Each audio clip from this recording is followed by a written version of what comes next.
Hi there, guys. Octavian here.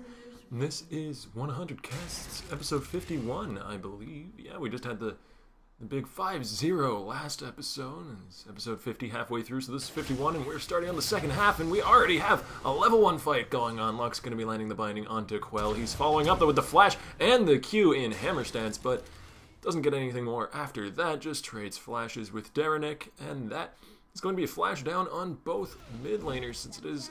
No, actually, that is a Jace top, not Jace mid, so that is flash down top and flash down mid for each respective team. Purple having top laner, blue having the mid laner, so I would not be surprised to see some early ganks coming out into either one of those lanes, with Lee Sin being quite good at early ganking anyways, and Katarina being...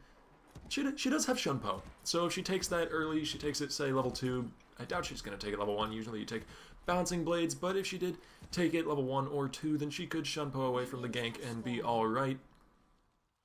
Though, actually no, it's going to be Sejuani who's going to be focused in the middle lane, because that's Lux without a flash, not Katarina without a flash, as we just saw. Sorry, I'm all over the place today, it seems, but Sejuani has decent early game ganking as well. She can use Arctic Assault to charge into that lane, get the good CC going onto Lux, and get her stuck in a bad place, and have her go down for it. And Lux is actually... Speaking of Lux, she's playing a little bit dangerous. You look down on the minimap there, she's in the river. It looks like she's trying to go for the steal here. She tosses the Q over the wall, but it's not going to be enough. And it is actually both mid laners who have their flash down, since that's a Katarina top lane. That's not something I expected to see, as you can see by the fact that I put Katarina in the middle of the scoreboard down there. I apologize for that. Hopefully it isn't too confusing. But we should talk about some of the other lane matchups. We have a Braum and Vayne down in the bottom lane. That's going to be a very defensive laning phase for blue team here. Braum's not a very offensive support in the first place, and Vayne's laning phase is not really powerful enough that you can be super aggressive. So they're already both down fairly low in the old hit points, and they're getting harassed down by this Nami, who's actually getting taken down fairly low. The final auto attack does land and stun her up from the concussive blows passive. The exhaust is burning as well. There is heal burnt from blue side. Flash forward from Braum, going to be securing the first blood. Meanwhile, Savvy Maniac has concussive blows stacking up. The stun does land. That extra magic damage from Braum is doing some work. The tumble! And Dangerous Game going to be keeping Tygar alive through that last auto attack that was fired off kind of post-mortem from Quinn. Would have taken down the Vayne, but Dangerous Game gave him back that little percentage of hit points that Dangerous Game can do. And we have a potential gank up in the top lane.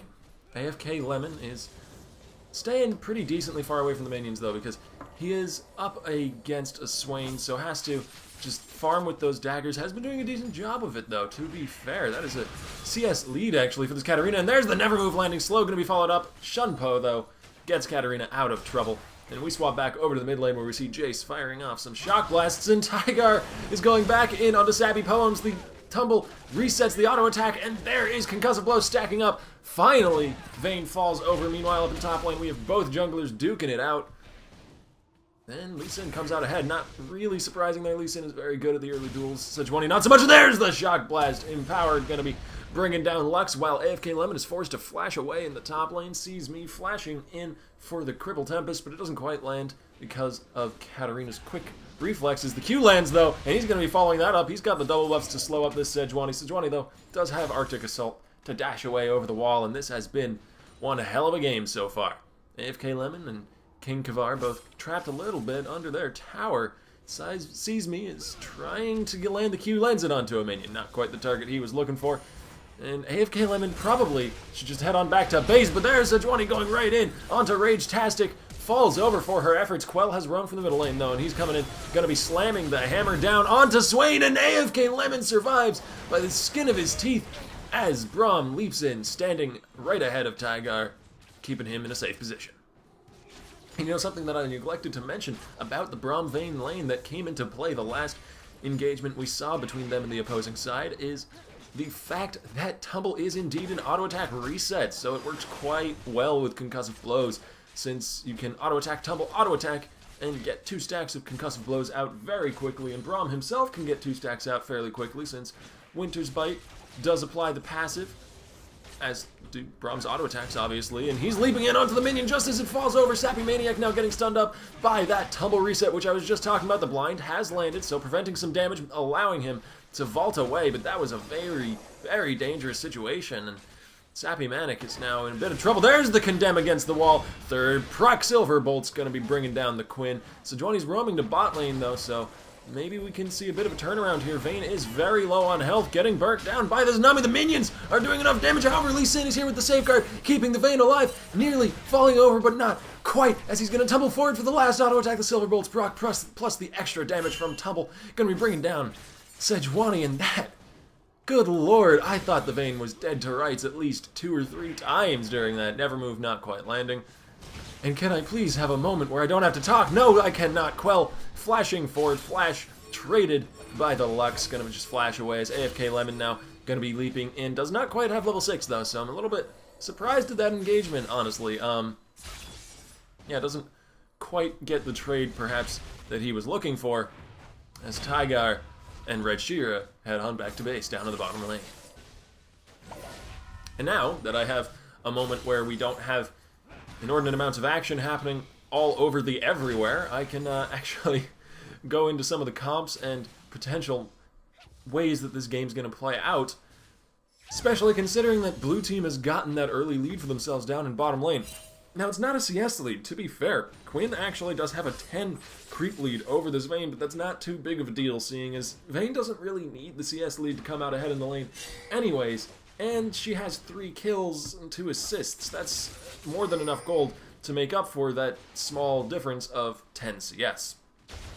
Lee Sin roaming towards the bottom. You can see him down in your mini-map right there, going to try and get a gank off, while Quell pushes up the middle lane, wearing those very beautiful double buffs. Going to be taking out the tower fairly quick, actually. He's got it down to half health already. Another 1 or 2 waves, and that tower's going to be gone, so Lux not having the best time in that middle lane so far. It's actually about a 20 CS differential in favor of Jace, who also is 3-0 to the Lux's 0-1. So, while bottom lane is certainly going in favor of blue team, and top lane is going pretty much even, middle lane is really swung towards purple side, and that's going to be the saving grace here for purple team. If they can get their Jace in onto Tygar and get that Vayne burnt down very quickly from the Jace damage, which could possibly happen. Jace does have quite a bit of burst, especially when he's as far ahead as he currently is.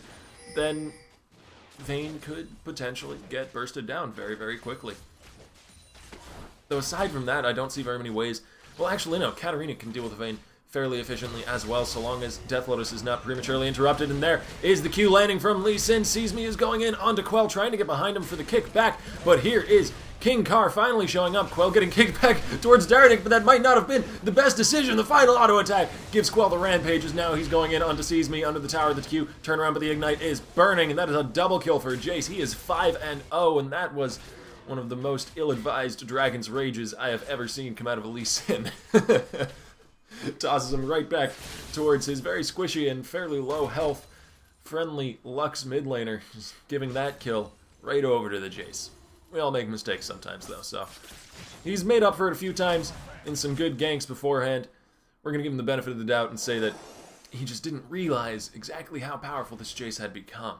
He's got that Manamune completed, and actually no, he doesn't. He's swapping around his items quite a bit. We're going to get to see what he finishes in terms of items in a little bit, I suppose, since he keeps on buying things, then changing his mind. Yeah, he's going to be finally settling on the Brutalizer. He did just leave the lane, leave the base there for the lane, as Red Sheera leaps forward. And while I did say that Braum is not the most aggressive of supports, if he gets a lead, he certainly can play up there. He can play fairly aggressive. He's quite good at being defensive, but he doesn't always have to be. If he leaps forward to one of those minions of his own ahead towards the enemy, then he can gap close enough to people to land his slow, and that alone can do a chunk of damage, since early game the base damage is pretty good, and it scales with his hit points as well, which is the stat he really is wanting to build. Braum always wanting to get those hit points to become more tanky, get to the front of the fights, and to keep himself at the tanking forefront of every fight, pretty much. Darnik looks like he's going for a lane swap here, going up top, not really able to handle the Jace lane. He's decided it's better to go up against a Katarina. Swain's going to be heading towards the mid lane, but maybe it's not better to go against Katarina. The Ignite is dropped. Death Lotus is not quite allowed to finish during it. Gets away before the last few knives connect. And there's the flash into the kick back onto Quell, but Lee Sin has no friends. Now he finally does flash forward, and this would be a shutdown kill if they were to pick it up. Vayne is really trying for this one. Does indeed fall in the end to Lee Sin. That is a lot of gold going his way, as they're going to turn around and turn that into a dragon. AFK Lemon flashing forward for the Shunpo immediately with the spin brings down Lux. Swain is roaming from the mid lane, and that's going to be a dragon secured for blue team. They have a 400 gold lead or so on the board, and this game has been surprisingly even overall, despite the amount of explosive action all over the place. Never move well placed, doesn't quite land, but still good placement of that there, predicting where the Sejuani was going to try and run away to. Just didn't quite get it exactly right, so can't land every single skill shot. Well, I suppose you could, but that would be very unlikely. Probably not going to happen. You can't really expect to land every single skill shot. It's probably a better way of phrasing that. There's the Q landing on Tanami, and that is the damage I was talking about. I mean, it doesn't seem like much, but that's a fairly low cooldown ability on a support, so that's quite a bit of damage, and Rage-tastic is able to deal with this Jace in the middle lane. Burns him down to below half hit points with those Crows of Doom coming out and carrying away little bits of his health back to the Swain. Kinkavar trying to get a gank off here, but Rage-tastic was a little bit too pushed up there, which is actually fairly odd, because he went into bird form right next to a bunch of minions. You'd expect it to have been pushing towards the Jace rather than towards him, but I guess there was just an absolutely monstrous minion wave during that fight, which actually probably helped the Swain out quite a bit. Most champions don't want to fight you in a lot of your own minions because they just take damage from that, but Swain, he gains back more health from having all those minions around than he takes damage in minion aggro, so actually having a huge minion wave on the enemy side is the perfect thing for a Swain, at least when he's post-level 6, because it means he's just going to have a lot more sources for crow health vampirism, and it's going to be all the more difficult to take him down. Pushing down in the bottom lane, killing some minions. Happening all over the board, actually. Minions are dying every which way, as the minion wave is actually still pushing in to Rage-tastic. This has been... It's really interesting wave mechanics in the middle lane. When this Swain has done a very good job of keeping the minion wave exactly where it needs to be so that he can trade very well with Quell. As we see a tower push going down in the bottom lane, and AFK Lemon has been spotted out in the jungle. The Q lands, it's followed up. There's the Tempest Cripple to slow him up. There's the laser, does a little bit of damage, brings AFK Lemon down to about a third health. The Q lands again, he's following it up. Does he have the damage? He does not quite, but Rage-tastic does indeed. Now he's getting ignited, turns around, gets hit by the slow from Kinkavar's ult, but not the stun. So Kinkavar going to turn around and wander away with a boar tail between her legs. Q doesn't land from Lee Sin, and we go back to a bit of a quiet time in the middle lane. Ooh, very nice sidestep from Rage-tastic. And Quell is actually seems to have met his match in this Swain laning opponent. He's managed to sustain between all the different pokes, which is something that Lux couldn't quite do, and he manages to... His dodging of these shock blasts have been a little bit better than the Lux's, but Tygar is getting exhausted down in the bottom lane. The Glacial Fissure dropped to try and keep him defended, as there's all this damage coming out from the Vayne. Finally, Quinn forced to pop into her ulti just to try and escape. She jumps back in, though, and the proc damage from coming out of her ultimate form is enough to finish off the Vayne. However, there is the Dragon's Rage from Lee Sin. He has had enough of this. He gets the double kill. Sees me going big down in the bottom lane here. Pushing in onto the tower as well immediately thereafter. Why not? They are down in terms of turrets. They gotta even up that score. Sees me, actually. He doesn't want to take turrets. He wants to just stand next to turrets. He thinks they're very pretty. He wants to stand there right next to them. He doesn't want to destroy them, though. That wouldn't do. But the minions, they have different ideas. They do bring down the turret. It is 1-to-1 in terms of turrets now, and AFK Lemon is looking for the gank. Katarina roamed out of top lane. There's the Q. It doesn't quite land. Quell is going in, and AFK Lemon is finally going to come out of the bush and do instant burst onto the Swain, bringing him right down to the ground. They're going to go ahead and push towards this turret, which Quell had already done some pretty decent damage to. AFK Lemon going to tank that up for a few turret shots, but it's not that big of a deal. Nobody's around to take advantage of that missing health, and the turret's going to be falling right over. Gold lead still in favor of blue team, but only by about 2, maybe 300 at most.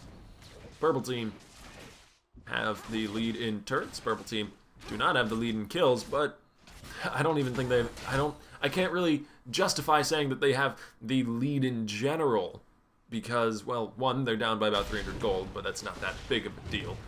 Two, however, Seize Me has been doing a lot more across the map than King Kavar. See, the Lee Sin has been doing a lot more across the map than this Sejuani. I like to try and sprinkle in the players' names here and there, but I realize that you might not remember them exactly every time, so I'll try and intersperse them with champion names as well. But yeah, the Lee Sin's been having a bit more of an effect this game than the Sejuani has been, and I think that, combined with the fact that Vayne's just going to become a monster later game, as is Swain. Swain's late game is actually utterly terrifying. It's really going to be a bit of a stretch here for Purple Team to win these later game teamfights. They're going to have to go and look perhaps for picks with their Quinn or with their Katarina. Could potentially find picks, getting ambushes out of bushes and stuff like that. Maybe even Jace. Jace is pretty good at that as well. So they have a decent enough pick comp, but the thing is, King Kavar just doesn't really fit into that on Sejuani.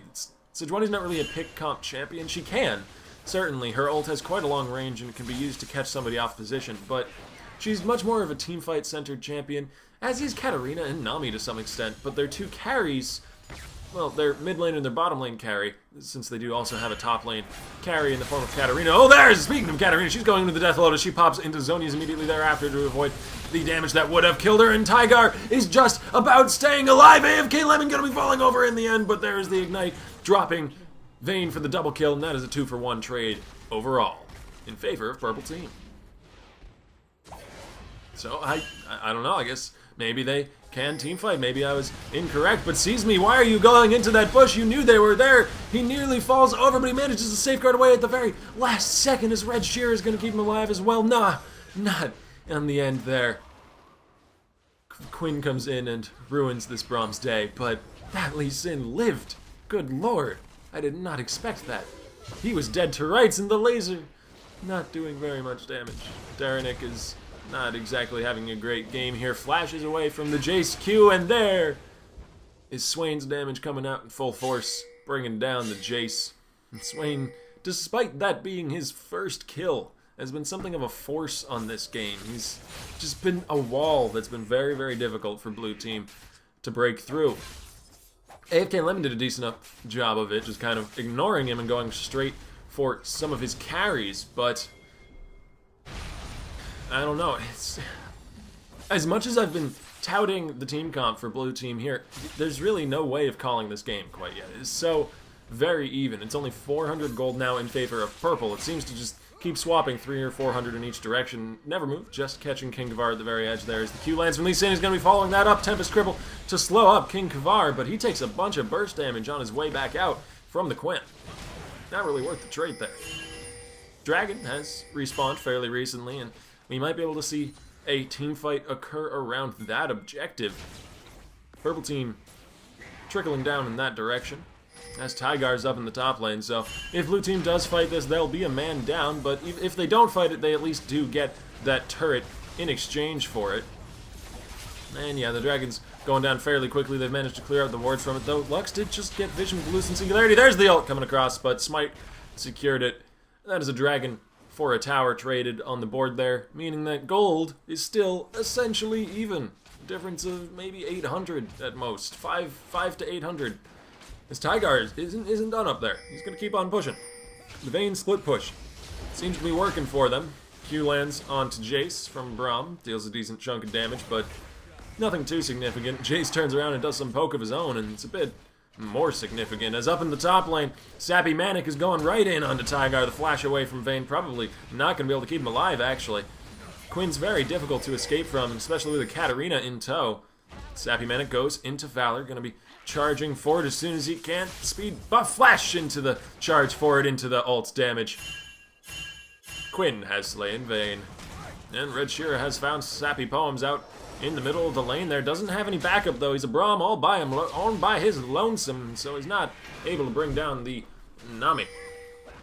Even though Nami isn't exactly able to do much back to him. However, Lee Sin and Swain are both here, and they're going right in onto Quell. There is the Glacial Fissure going to be knocking him up and slowing him as well. King Kavar now comes in, lands the prison onto everybody, trying to land a bit more damage, but just doesn't have enough. AFK Lemon, if you can get in there and get the resets, you might be able to make something happen here. Sees me, goes back in, jumps right back out. They're all leaping around this Katarina, but finally, he gets the kill onto Lux. Not going to be resetting that with anything else. A little bit too low on health from all of that kiting he had to go through just to get that one pick. Gonna be heading back over to the mid lane. Sees me still trying to land the Q onto somebody. Nobody wants to give up on this fight. Rage-tastic now lands the never move, but the Zonias is immediately popped by Lemon to avoid the damage. Goes back in, lands a bunch of damage of his own, but falls over in the end as now Swain is going to be bringing down Katarina. Lee Sin falls in the back line as, oh, the torment, the dot from Swain brings down Nami at the very last tick. Getting a bunch of health back from those crows, Swain has no qualms about coming up and pushing this turret. Though perhaps he should. Quell is here to quell his efforts. However, the turret does indeed fall in the end to Vayne. However, the huge burst is coming right out onto Tygar. The Never Move going to be holding Sappy Maniac in place, but not doing quite enough damage to bring the Quinn down as the shutdown gold goes right on over into Jace's pockets. Ooh, laser. I heard a laser. I know I heard a laser. I guess it didn't really hit anything of too much importance, though, since we didn't see any death messages, but I don't know if you guys could hear that. I don't know how loud the sound effects are going to be at the end of the rendering and recording and all of that jazz that a video has to go through, but I did indeed hear a laser. I am not crazy. Sappy Manic going on back home to base as Darenick clears out, well, I guess just one minion in the middle lane, and we have a moment to look at some of the item pickups that people have gone through, otherwise known as builds. Katarina has finished off a Zhonya's Hourglass. Nothing really too surprising there. It's a powerful item on Katarina. Allows her to delay for those cooldowns to come back up and get in and out with the Shunpo and keep herself alive. That is, as an assassin, keeping yourself alive is a very big deal. Allows you to kill more people, and that's your job. Tygar looking to maybe get in on Sappy Poems. There's the Q. There's the stun going to be landing. Swain never move as well. Nami does not stand a chance as Red Sheera is forced to flash away, but flash he will, and he will keep his life bar at least full somewhat. Keep it from going entirely empty and thus ending in death. As now Rage-tastic is clearing out some of the minions along with Darenick, and speaking of builds, this Lux build has kept her incredibly squishy. I don't know if it's just runes and masteries, but she has barely any hit points. Does have some armor from that Zhonya's Hourglass, but without hit points to back it up, Darenick is going to be going down very quickly if he takes a step out of position, as the Q doesn't quite land from Jace, but Sejuani is following up anyway, and Sappy Manic is unstoppable. Lee Sin now going to be going down in the end, going over to AFK Lemon. They're going to be pushing up onto this secondary middle lane turret. Lux is turning around doing some poke, but she doesn't quite have enough damage. Flash from Sejuani, little bit strange. That one, I'm not quite sure what she was trying to flash. She kind of flashed into the final spark, but still didn't fall over anyways. And we have some synchronized basing going on from blue team. That was kind of cool. Braum leaping in to the fountain. I love Braum's basing animation and the way he leaps into the fountain at the end of it. And yeah, I digress. Braum has some of the best animations in the game. You know, one of his auto attack animations, he headbutts. He headbutts whatever he's auto-attacking, even if it's a tower. But there's the Condemn landing onto Quell, and Quell is forced to flash over the wall. Vayne has gotten too much free damage onto him. He's going to have to use that acceleration gate to, well, accelerate his way out of there. And he does, in the end, manage to escape.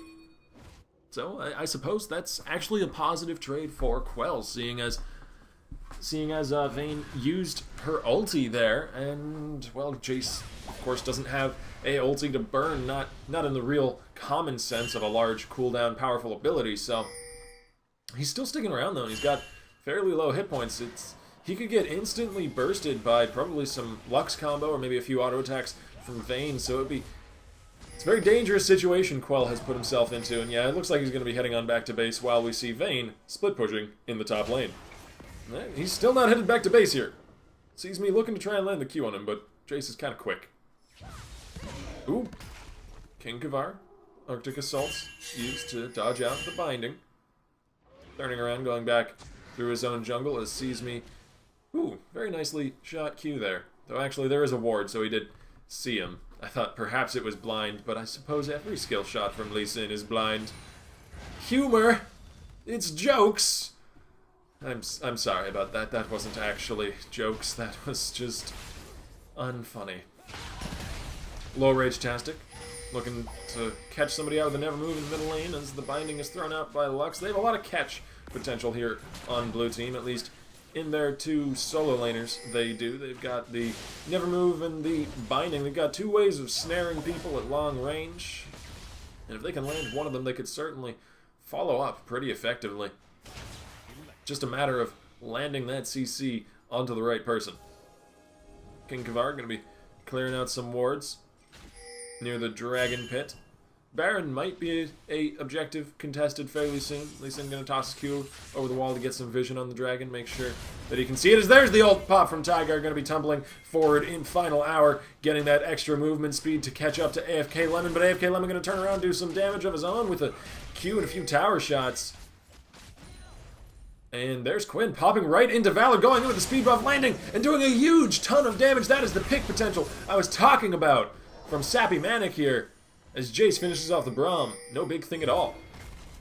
Now King Kavar trying to catch up to Rage-tastic. Knows his team is following behind him. If he can land some good CC onto the enemy team, then they could certainly get a favorable team fight there. There's the ulti going to be slowing up. Sees me as the binding actually lands on multiple members of purple team here from Low Rage-tastic. Very well placed, never move, flashing away now. Every member of blue team is flashed, and there's the shutdown going over to Lee Sin. He manages to finish off Quinn, trades his life for it though, as Derenick tosses back the snare, goes into Zonians, but is just kind of delaying the inevitable. Or is it? Rage-tastic is here with tons of damage, but finally AFK Lemon has shown up, and AFK Lemon is getting a double kill on that Katarina. And Jace gets away with literally 20 of his hit points left. That was a close one for him. Ooh! Whew! The Braum Q tickling his pants as he heads on back home. King Gavar gonna sweep out this ward in the Dragon Pit, and they might very well go for this. No reason not to, really. There's so many members of blue team off the board right now that there's nobody around to contest this. However, they're not really taking it very quickly. And Baron is getting pinged by blue team. If they can get there swiftly enough, they might be able to counterplay this and take the Baron objective while they're busy taking out Dragon. But no, it's going to be secured by the Nami auto attack. Purple team has slain the Dragon. And while this game has been even for so very long, Purple team now has about a 6,000 gold lead because they finally pulled out ahead in terms of kills. Seems like for a while there they couldn't get a kill without getting one back onto themselves, but now they finally have gotten a tangible lead while Lee Sin and Braum start off the Baron. Vayne sitting in the mid lane, trying to perhaps fake out the enemy team, make them not realize that Baron is going down. Lux has shown up though, and there's Swain as well, so it's pretty much everybody but Vayne here for blue team is sitting on this Baron camp. And this might get a little bit suspicious. Purple team is sending some people over through the jungle. However, Baron is already fairly low. They might be able to just bring this down before Purple team can get anybody in range to check. Yeah, it's going to be going down. There's the smite secure from Lee Sin, followed up with a Q just to ensure. And you're a little bit too late, Quinn. I'm sorry about that. Throwing your blind over the wall. And Sappy Poems! Oh, good lord. You are not going to live. Let's just put it that way. You are done with living. The Q lands onto the blue buff, not exactly a very difficult target to hit. Looks like Rage-tastic is going to be getting that one. Swain with the blue buff, certainly a wonderful thing to have in your team. Infinite crows, infinite health, and lots of damage. Sees me, going after his white camp, and we have an opportunity here, that's the word, to look at some of the item builds that have formulated thus far. We've got a Magi Soul Stealer sitting in the inventory of this Katarina. AFK Lemon getting a little bit confident with that pickup. And it could certainly pay off. He's only died 3 times in 30 minutes. That's a death per 10 minutes. So if that trend keeps up and he gets a few more kills than the next 10 minutes, then it'll certainly be worth it to grab that Magi Soul Stealer. It's just a little bit of a risky buy, because if it doesn't work out, then it's really not very gold efficient at all. But if you do manage to get those stacks, I think it's after 6 stacks that a Magi Soul Stealer or sort of the occult becomes gold efficient. So if you can get 3 kills or 6 assists or something like that, then it more than pays for itself in terms of stats. As we see Quell sitting in the mid lane, shooting out those accelerated shock blasts Clearing out the minions. He don't care about no minions. You can kill those very swiftly. Then again, so can Low Rage Tastic. Minion waves are nothing to both of these teams. They are simply sources of gold. That's all they are to these people. The blight of the minions is never ending. Lucent Singularity sitting in the lane. I can hear it off to the side, even if I can't see it. I can always hear Lux's abilities, but I never get to see them. Just like that final spark from earlier, which I swear happened. I'm not crazy. Shock Blast lands onto only Braum, not exactly the target they wanted to hit. Seeing as he's rather not squishy. And, you know, at this point we've gotten late enough into the game that we can think about the late game in terms of the here and now, but there is a lot of damage going on to King Car. The Concussive Blows passive is stacking up and doesn't quite land the stun, as now Lee Sin's looking to land a Q into somebody else and follow up again, but it's not really going to land onto anybody, and that is actually an interaction that is very interesting there. Red Sheera can completely block the damage from Jace's most damaging combo. Whoa, Sappy Manic getting leapt in onto from Sees Me, but he gets immediately exhausted and has nowhere left to go. That was a little bit brave from the Lee Sin, as the zone uses pops a bit prematurely from AFK Lemon, avoiding some damage though, to be perfectly fair, did avoid some good burst from the Lux. And despite the fact that they are down their Lee Sin, blue team still pushing up the middle lane.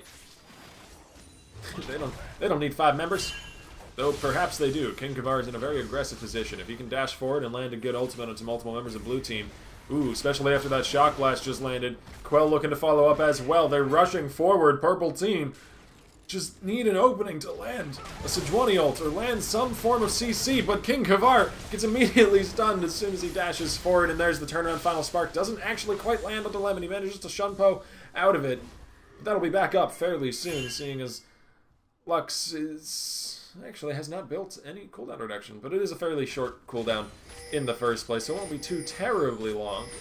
But Luxes generally do build some cooldown reduction, at least early on, but it does look like she's going for the Athene's Unholy Grail, since that most likely is not going to be a Mikhail's built out of that chalice, so probably going to be getting some cooldown reduction into her build at some point. Just decided to go with that Zhonya since Jace was so very powerful earlier in this game, and he's certainly still powerful. He hasn't really fallen off. Jace can be a monster late game as much as he can be early, so Tagar now in the middle lane pushing in onto the turret as the Never Move is slashed away from by Quinn, but not by the Nami, and it proves her doom. However, in the end, Katarina brings down Lee Sin as Vayne takes out the tower. There is the Zhonya's pop by Lemon to stay alive. Shutdown finally going to be going over to Tygar, and he has not really been touched this whole fight, but Quinn coming in and fixing that. King Kavar now slowing him up as well, and Quell going to be crushing him with a hammer blow.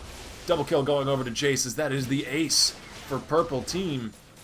Ping's going onto the middle lane turret, and that is certainly an admirable goal for them to go try and achieve.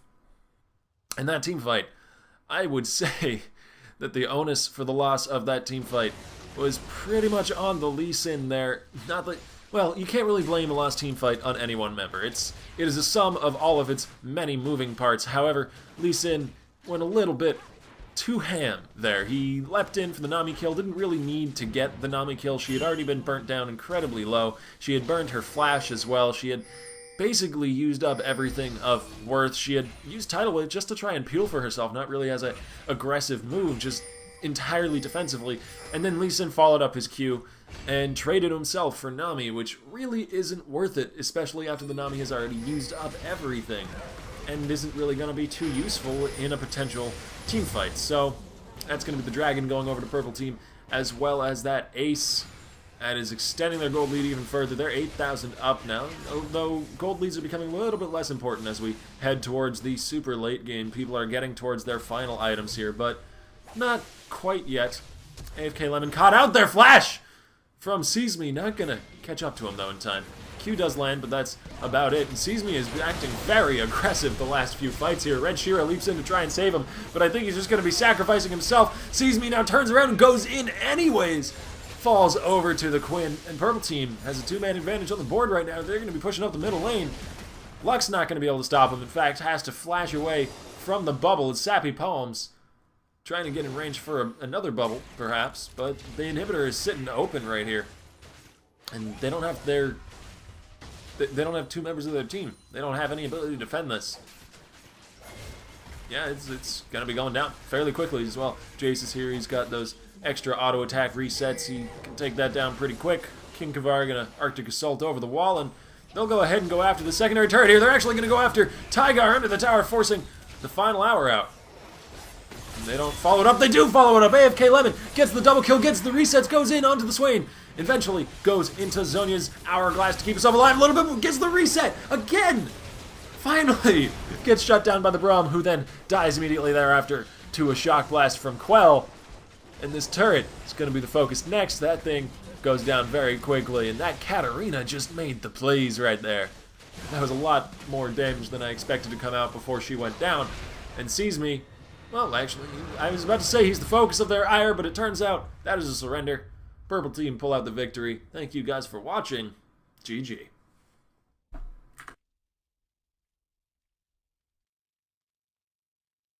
Hey there guys, just a little bit of an announcement for you at the end of the video here. I'm going to be starting up a new series soon, going to be releasing the first episode either tomorrow or the day after, and it's going to be a much higher production value than the majority of my casts, which I, of course, record live and don't put too much editing into, aside from just to balance the sound to make sure that the game sound is not overwhelming my voice. But yeah, keep an eye out for that. It's going to be coming out very soon, and thank you guys for watching. We're all the best.